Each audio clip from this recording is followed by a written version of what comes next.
Joining us now is the chair of business and economics at Montreat College in North Carolina. He's also a research fellow at the Independent Institute. Good evening, Tate Fegley. Thanks for having me. No problem at all. It's our pleasure. Thank you for joining us here on WCBM. You recently had a great article on Mises.org, MISES.org for those listening, which those suffering in violent sections of Baltimore, I feel needed alerted to, and that's why I called you. It's sort of a paradigm shift in traditional mentality of crime-ridden or victimized regions that just always seem to instinctively hope that the government will protect them in an emergency. We see that model often fall short, and we'll get into that in a minute. But first, what is the Independent Institute? The Independent Institute, it's a think tank that's more free market oriented. It was founded in 1986 by David Thoreau. It's located in Oakland, and they publish a lot of books and also an academic journal called the Independent Review, in which they try to be at the kind of leading edge of ideas, supporting free market ideas. Well, a leading edge of the idea is what your article was basically about on Mises.org recently, and I'll tweet it out at Kevin Battle. Your recent article was titled, "You Can't Depend on the State to Maintain Public Order," and that got my attention. I immediately thought of Baltimore, and I thought a lot of the ears of residents in Charm City and beyond may perk up at that title as well. It's a single-party town in which the last 10 mayors have been Democrat. Voters basically buy into that promises made mantra during campaigns and then brace for the worst as those same officials promise to defund police and everything else. Population's dropped in Baltimore for 60 or 70 straight years.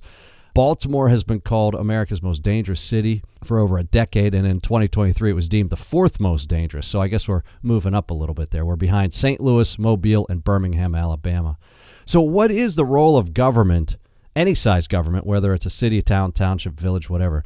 They seize the personal income in the form of taxes. Do cities have an obligation to provide safety in return?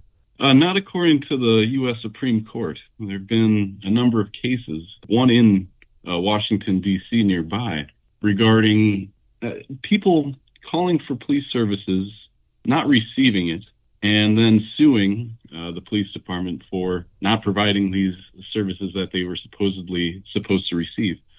And the Supreme Court, probably to avoid just all the lawsuits that they imagine would result from police officers failing to protect people, say, no, there's no actual constitutional right to protection. So even though the common justification for government of any size is to, at the very least, protect people, and that's why they make you pay taxes, they don't actually have a legal obligation that they'll enforce on themselves to provide that protection. So if you find that you're not receiving it, then, you're kind of on your own, right? I didn't realize that.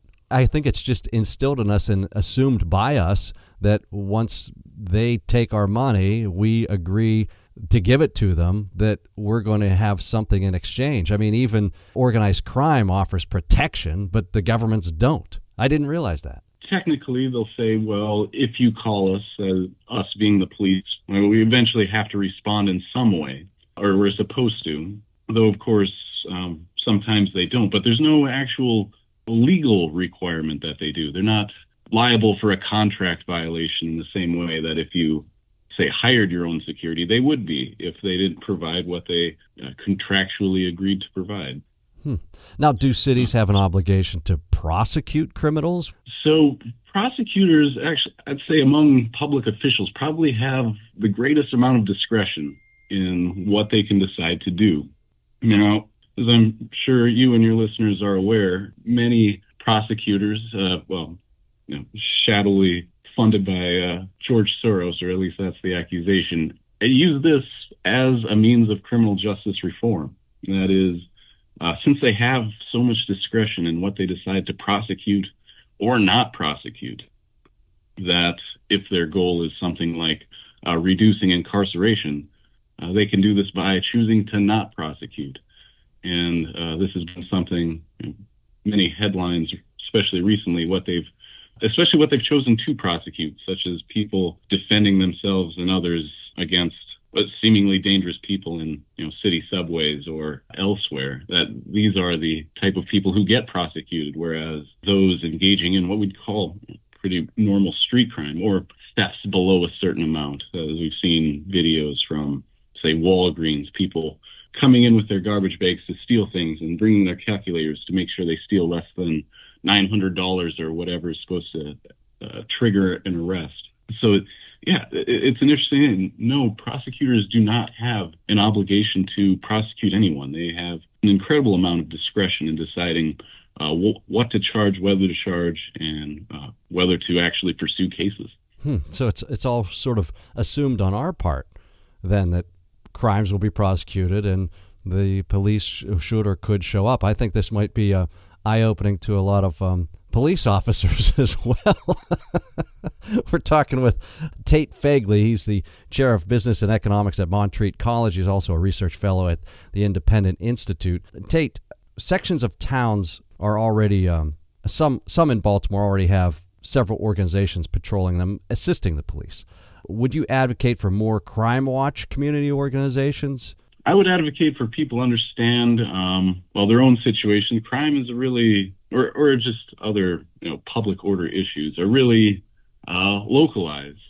And so advocate for people to understand how they can contribute to their own safety, to understand the laws facing them, and also to understand the personnel. There's a phrase, personnel is politics. And so be situationally aware. Try to keep yourself out of situations where you might have to use force in self-defense, especially if you don't have a friendly prosecutor who supports your right to self-defense. Not saying that your local police are necessarily not interested in your safety, but get to meet them, understand what they would consider helpful if you feel so inclined to, say, start something like a neighborhood watch. And so understand what will contribute to your own safety and what the local governing authorities will support. Are we experiencing, the word gets, has a lot of emotional baggage to it. Are we experiencing anarchy now in most cities, or will we if private forces are used by companies to protect private property, similar to the Pinkertons and U.S. Steel strikes? Yeah, so it depends on how one defines anarchy. I find that, a term that the late Sam Francis coined, anarcho-tyranny, to be something that we see more of. What he meant by that is you have the anarchy of, in some places, of the state not necessarily keeping order like we think it ought to, where they allow street crimes to happen, and as mentioned earlier, these prosecutors don't prosecute, so police won't arrest. And so that's the anarcho part. The tyranny part is the fact that certain district attorneys and other prosecutors will go after those trying to enforce order, as we see in the prosecution of individuals involved in, using self-defense that might end up in a death of someone that they're trying to protect themselves against. So I'm not sure how widespread this is. Like I said, crime is a very localized thing. So we might see headlines in which, things seem pretty crazy, but it's very localized. That is, if you look at John Lott and his Crime Research Center, they recently had an interesting report on homicides in the U.S. And, over 50% of counties in the U.S. experience no homicides, whereas it's just a few of counties that experience a very disproportionate amount of homicides, that being, a very specific type of crime. So again, I'd say understand what's going on locally. You might have national headlines that might get you to be misled about what's happening in your own neck of the woods. Yeah, I think you're right there because, we often paint with a broad brush. I say Baltimore City, but it's really, there's 4 or 5 neighborhoods within the city where most of the crime, murder, robberies, whatever happen. And that seems to be indicative of most cities, most areas. Right. Even within your own city. Yeah, crime is very localized. Okay. And in your article, you mentioned a gas station in Philadelphia that hired private armed security force. Why did the owner resort to that, and what were the results? The reason they did that was they found that when people are pumping gas, they're very vulnerable to attack. And thinking just as a business owner, you have a few options here. You can try to sell the property and leave if you're not receiving the security service you expected from the state, or you can take this route and hire private security. So, yeah, it really is an entrepreneurial decision, and clearly the gas station owner wanted to try this route because we've seen in other high crime areas that businesses will just end up leaving. And as far as I know, this entrepreneurial decision seems to have worked out for this particular gas station owner. But yeah, that's the decision they face: is crime is higher. How do we respond to it if we can't depend on the state? In some cases, it makes sense to leave, and in some cases, it makes sense to beef up on their own security that they're in control of and who has a contractual obligation to them to keep them safe. Yeah, and as a person who just is involved so much in business and economics and studies it so much, you must see it as a very simple yin and yang. I mean, the more crime, less business, less economic activity. But a lot of people who are in the cities don't quite see it that way. So you have to pull your hair out some days. Yeah, it's a strange thing. Don't understand the electorate of certain cities, and it seems like you would think when they're governed in such a way that crime increases, people decide to leave, and that lowers the tax base, that, political decision-making would be different. But, yeah, this is why we study these things and try to understand them. The badge and those serving as police officers have been disparaged. They've been disparaged in folklore, in common talk on the street, in the media, by the very politicians who actually run the cities and those departments at times. Cities like Baltimore are losing people willing to actually be police officers. Even as the top ranks, the management of police departments swell. There's 500 fewer police officers on the street right now in Baltimore City than there was a decade ago. Wouldn't better management dispel the argument or need for private police forces? Yeah, to an extent, I'd say private security is a substitute for publicly provided police. And yeah, there is a management problem. I think if we talk about, for example, the defunding the police phenomenon, you have some who deny it exists. I mean, it happened, I think, to a lesser extent than, maybe some have thought. There were some budget cuts, but these were mostly in the form of reducing future hiring. There's actually, I think for city politicians, they wanted, especially after the death of George Floyd, they wanted to seem like they were doing something. But most big city police departments have some kind of union contract. There's not much, and most of the expenses are in terms of personnel. They can't really do much. They, being politicians, can't really do much to reduce what police officers are being paid. So the way they can really cut budgets is to reduce future hiring. But this isn't really a light switch you can turn on and off. That is, as you mentioned, once you vilify police, it becomes a lot less attractive as a profession. And so a lot of cities are experiencing those recruiting problems. They are, like Baltimore, far under their capacity as far as hiring and the forces they have. Part of this, as you said, is a management problem. And that management problem is what happens when you have a third-party payer system like we do for our government, where we pay for it, but somebody else manages it, and they spend the money, so it's never going to be very accountable or managed extremely well. And you mentioned cutting back future recruits and things like that.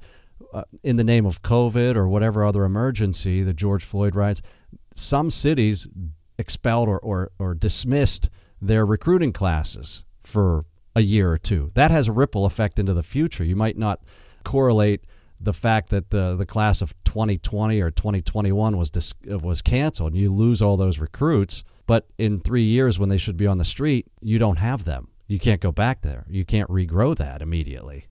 Yeah, they're not sitting around waiting. They're being bid away by other states, like DeSantis in Florida had offered certain pay benefits to police officers laid off from other states, especially regarding COVID measures to ensure vaccination, these types of things, that officers who were fired because of this, like, oh, come on down to Florida, we'll pay you this bonus. And it's also a great financial deal for Florida because they didn't have to pay for the training of these officers. So that involved officers who are already working. Right. But new recruiting classes, like, well, they want to go where they're going to be appreciated and treated well, and not really hung out in the wind when politicians want to implement certain programs. It's easy to turn off, relatively easy, but to turn it back on again, yeah, it's going to take a while for these forces to be rebuilt.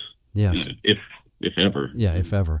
Hey, we were talking about that business who hired a private security force.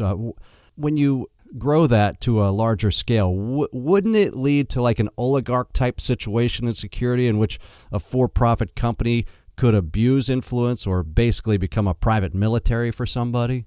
Is that the fear? I mean, people have that fear, but generally I would point out that a big difference between when we're talking about tax-funded enterprises and entrepreneurs who have to attract clients, give them a product or service that they're willing to pay for, is that when you can't shove costs onto taxpayers who don't really have a choice, you want to avoid violence. Private security isn't looking for fights to engage in because they don't want to get sued. That costs them a lot of money. They can't push that onto a taxpayer. So I think those fears are a little overstated, especially compared to what we see with governments, their willingness to use force, the police officers who are indemnified by taxpayers who don't pay for when they are sued for violating civil rights or various other things. Yeah, I would say, relatively speaking, we would expect more when, just like the demand curve slope downwards, we see a greater quantity demanded when costs are lower. When someone else is bearing the costs of misconduct or violence, that we see more of it. And that's when we're talking about state-funded enterprises. You can read his recent articles at Mises.org. That's MISES.org. I'll tweet it out as well at Kevin Battle. Tate Fegley, Chair of Business and Economics at Montreat College in North Carolina, also Research Fellow at the Independent Institute. Thank you very much for joining us here on WCBM, Tate. I appreciate it. Thank you, Kevin.